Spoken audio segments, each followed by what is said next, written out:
ඇත්තටම මල්ලි මේ ඉඩම මගේ ජෑලට එච්චර දුරක් නැහැ මෙතන ඉඳලා. මෙතන මම හිතන්නේ මීටර් 50ක් වගේ තියෙන්නේ. මේකේ තියෙන පර්චේස් 24ක ඉඩමක් මගේ මේ ඉඩම.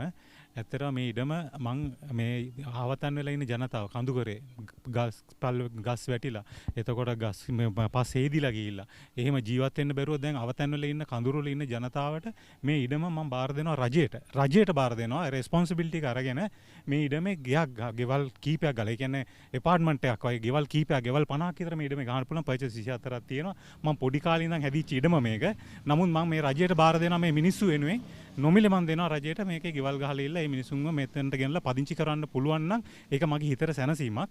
ඇත්තටම මේ වෙලේ අපි උදව් කරේ නැත්නම් ඒ දේ කරන්න කවුරුත් ආයි ඉදිරිපත් වුණේ නැත්නම් ඒ මිනිස්සු තවත් කබලෙන් ලිපට වැටුණා වගේ තමයි ජීවත් වෙන්න වෙලා තියෙන්නේ. ඉතින් ඒ වගේ තමයි වෙන්නේත් කොහොමත්. ඒ නිසා මෙතනට ඇවිල්ලා මේක බලලා ඒ අදාළ බලධාරීන් ඇවිල්ලා බලලා මේක ඒ විදිහට ඒගොල්ලන්ට කරන්න පුළුවන් නම් මේ ඉඩම ඒ විදිහට කරලා ඇත්තටම මට ඒක ගොඩක් මේ වටිනවා මේ වෙලේ. එහෙම එන්න පුළුවන් නයි ඒගොල්ලන්ට.